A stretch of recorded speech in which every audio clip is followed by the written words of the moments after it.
आइए मरकज़ 5 बाब 36 और आयत की तफसीर को सीखें। पस मंज़र। ये आयत इस वाक़या का हिस्सा है जब यसू आर की बेटी को जिंदा करने जा रहे थे। आर इबादत खाने का सरदार था और उसकी बेटी की हालत नाजुक थी। आर ने यसू से दरख्वास्त की थी कि वो आकर उसकी बेटी को शिफा दे। रास्ते में उन्हें इत्तला मिली कि आर की बेटी मर चुकी है। आयत की वजाहत।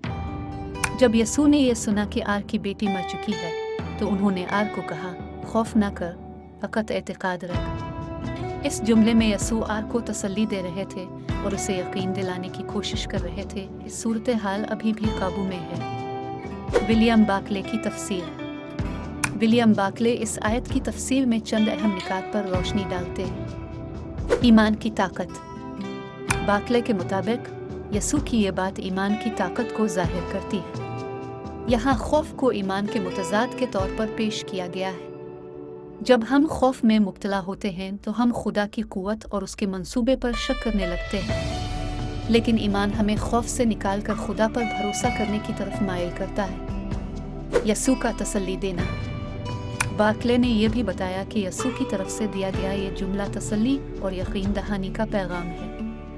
जब यसू कह रहे हैं खौफ ना कर, वो हमें यकीन दिलाते हैं कि खुदा के मंसूबे में कोई नाउम्मीदी नहीं है। मोजिज़ात और ईमान।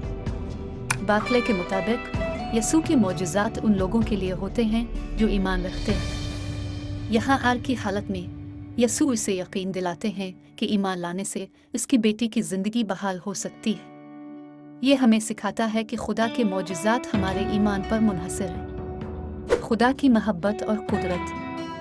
बाकले इस बात पर भी जोर देते हैं कि यह आयत खुदा की महब्बत और कुदरत की निशानी है। यसू ने अपनी महब्बत और शफकत से लोगों को तसल्ली दी और उन्हें ईमान की तरफ माइल किया। अमली इतलाक।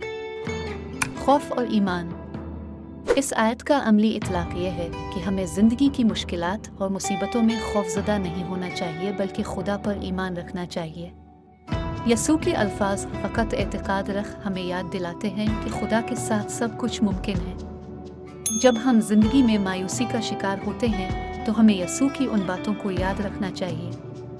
उनकी तसल्ली और हौसला अफजाई हमें जिंदगी की मुश्किलात का सामना करने में मदद देती है। खुदावंद अब सबको बरकत दे। आमीन।